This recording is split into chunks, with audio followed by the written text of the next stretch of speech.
नमस्कार दोस्तों, welcome to my option trading channel with Ajay. मेरे चैनल में आपका स्वागत है। आज हम बात करने वाले हैं और समझने वाले हैं ऑप्शन ग्रीक के बारे में। ऑप्शन ग्रीक बहुत ही इम्पॉर्टेंट होता है अगर आप ऑप्शन बायर या सेलर हैं। ऑप्शन ग्रीक इसके लिए इम्पॉर्टेंट होता है क्योंकि ऑप्शन ग्रीक से ही हमें पता लगता है कि आप जो स्ट्राइक प्राइस लिए हैं या ले रहे हैं, तो मार्केट मीन्स इंडेक्स जो आप इंडेक्स या स्टॉक में लेते हैं, तो अगर इंडेक्स या स्टॉक अगर ऊपर जाता है तो आपका स्ट्राइक प्राइस, आपका प्रीमियम कितना ऊपर जाएगा, अगर नीचे जाता है तो कितना नीचे जाएगा। तो ये हमें ऑप्शन ग्रीक से पता लगता है। तो चलिए उसके बारे में हम समझते हैं। मार्केट में जितने ऑप्शन होते हैं वो बेसिकली 5 ऑप्शन ग्रीक से मिलकर बने होते हैं। तो अब हम 5 ऑप्शन ग्रीक के बारे में समझते हैं। ऑप्शन ग्रीक का नाम जो है delta, theta, gamma, vega and rho है। रो एंड गामा जो है उतना इम्पॉर्टेंट नहीं है, लेकिन फिर भी मैं आपको रो एंड गामा के बारे में बता दूंगा। डेल्टा, थीटा और वीगा जो है ये बहुत ही इम्पॉर्टेंट है। तो चलिए अब हम डेल्टा के बारे में पहले समझते हैं कि डेल्टा क्या होता है और कैसे काम करता है। मान लीजिए आपने निफ्टी लिया। अब निफ्टी इस टाइम में 20,000 मान लीजिए चल रहा है और उसका स्ट्राइक प्राइस 100 रुपीज़ आपने सेलेक्ट किया। ठीक है, 20,000 निफ्टी चल रहा है, एग्जाम्पल है, और 100 रुपीज़ उसका प्राइस है। अब उसका जो डेल्टा है 0.50 है। अब मान लीजिए निफ्टी 100 पॉइंट ऊपर गया, प्लस हुआ, तो अब निफ्टी जो है 20,100 हो गया। तो 20,100 हो गया। अब आपका डेल्टा मल्टीप्लाई होगा 100 से, 100 इंटू 0.50। तो अब आपका जो 100 रुपीज़ का प्रीमियम था अब आपका हो गया 150, क्योंकि डेल्टा 50 था, 0.50 था।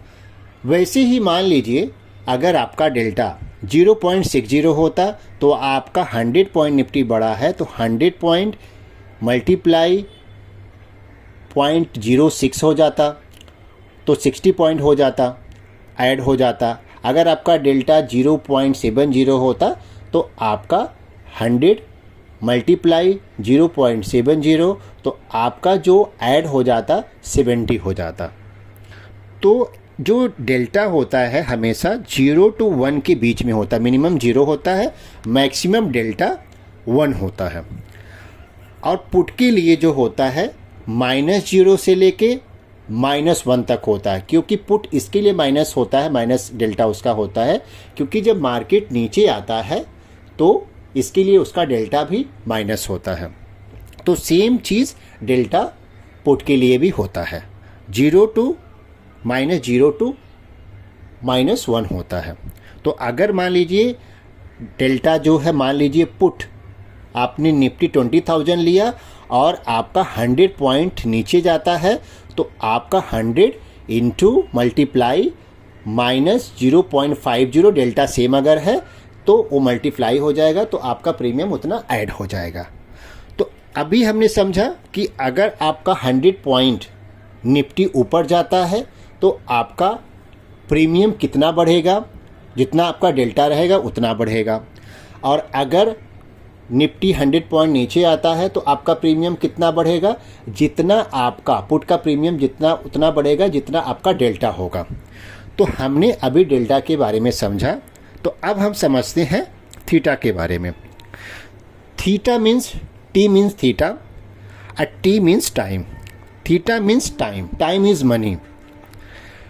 थीटा जो होता है ये हमारे मीन्स बायर के लिए, ऑप्शन बायर के लिए अगेंस्ट काम करता है और ऑप्शन सेलर के लिए पॉजिटिव काम करता है।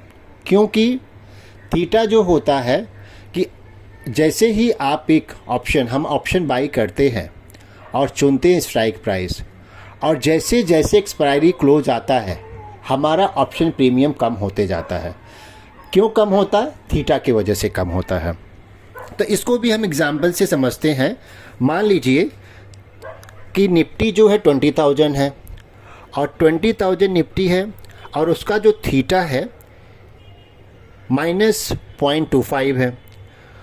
तो अभी आपका जो 20,000 था स्ट्राइक प्राइस सेम हम रखते हैं कि आपका जो प्रीमियम था वो 100 रुपीज़ था, और आज अब मार्केट जो है कल 20,000 ही निफ्टी रहता है, लेकिन आपका सेम निफ्टी रहने के बावजूद भी आपका जो प्रीमियम है 100 रुपीज़, वो 100 रुपीज़ नहीं रहेगा, वो 75 हो जाता, कम हो जाता। क्यों हो जाता है? क्योंकि उसका थीटा जो है जैसे ही एक्सपायरी नज़दीक आता है, एक दिन और नज़दीक आ गया, तो वो थीटा ऑप्शन बायर के अगेंस्ट काम करता है। तो थीटा की वजह से हमारा जो ऑप्शन प्रीमियम होता है वो कम हो जाता है।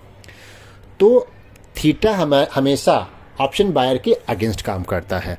तो जब भी आप कॉल या पुट बाई करते हैं तो आपको चार्ट में ही दिखता है कि उसका डेल्टा क्या है और थीटा क्या है, ये आपको पता होना चाहिए। क्योंकि अगर आपको पता नहीं है तो आपका ऑप्शन प्रीमियम धीरे धीरे जैसे एक्सपायरी आएगा, अगर इन द मनी नहीं होता है तो वो जीरो हो जाएगा। अगर आपको in the money, ITM, ATM, OTM के बारे में आपको जानना है और ऑप्शन के बारे में डिटेल्स में जानना है तो आप मुझे कमेंट कर सकते हैं। तो मैं इस पे एक डिटेल्स वीडियो बनाऊंगा जिसमें डेल्टा और थीटा के बारे में समझा इस वीडियो में। अब हम समझने वाले हैं वीगा के बारे में। वीगा क्या होता है और कैसे काम करता है।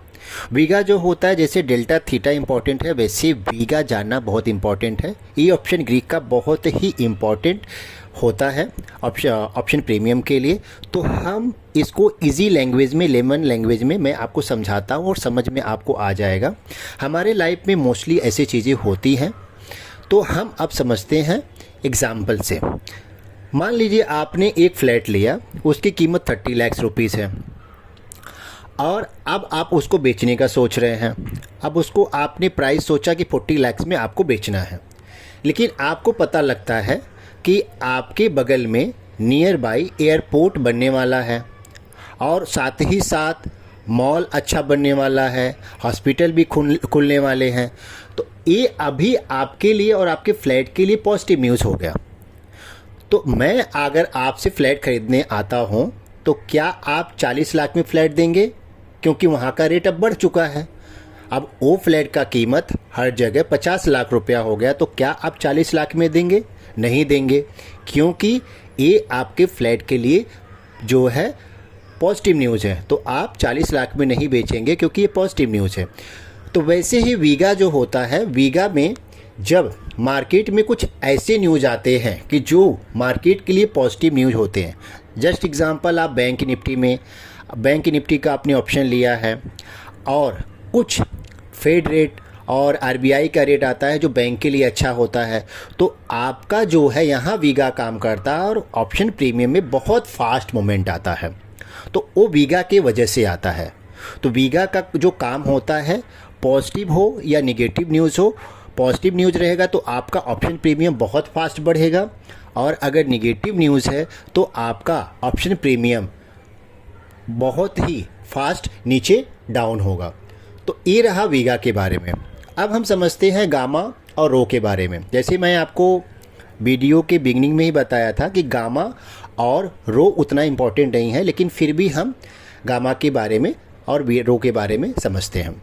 तो गामा जो होता है, जब आपका इंडेक्स निफ्टी, बैंक निफ्टी आपका मोमेंट हो रहा है, तो जो आपका डेल्टा होता है, जब फास्ट मोमेंट होता है तो डेल्टा, मान लीजिए जस्ट एग्जांपल वही पूरा पहले वाला एग्जांपल लेते हैं, डेल्टा 0.50 है।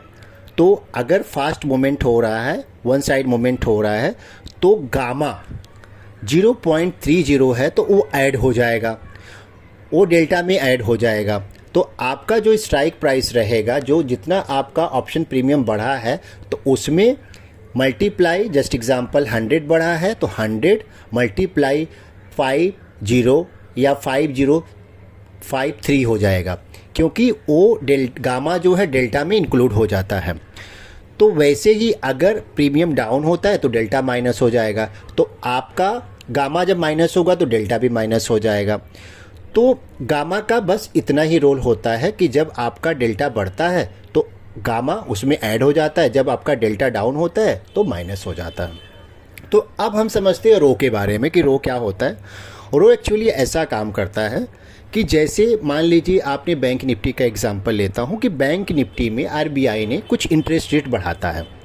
तो जब इंटरेस्ट रेट बढ़ेगा तो रो का भी इंटरेस्ट रेट बढ़ेगा, तो उसमें जो आपका रहेगा प्रीमियम थोड़ा सा इंक्रीज हो जाता है। और अगर आरबीआई इंटरेस्ट रेट माइनस करता, नीचे करता है, तो आपका जो रो का रहेगा वो आपका जो ऑप्शन प्रीमियम होगा, स्ट्राइक प्राइस होगा, वो थोड़ा सा माइनस होने लगेगा। तो ये रहा ऑप्शन ग्रीक के बारे में, जिसमें मैंने आपको बताया डेल्टा हमने समझा, थीटा क्या होता है उसके बारे में समझा, और वीगा क्या होता है उसके बारे में समझा, जो तीनों मेन हैं, और फोर्थ गामा और फिफ्थ रो होता है उसके बारे में हमने समझा। तो अगर वीडियो एक बार में समझ नहीं आता है तो आप इस वीडियो को रिपीट करके देखिए, पेपर पेन लेके प्रैक्टिस कीजिए, तो आपको समझ में आ जाएगा। अब अगर वीडियो आपको अच्छा लगता है तो प्लीज़ लाइक एंड सब्सक्राइब करना न भूलें। अपने दोस्तों को, ज़्यादा से ज़्यादा दोस्तों को भी शेयर करें, और इससे रिलेटेड कुछ भी है तो आप मुझे कमेंट कर सकते कमेंट बॉक्स में। Thank you so much.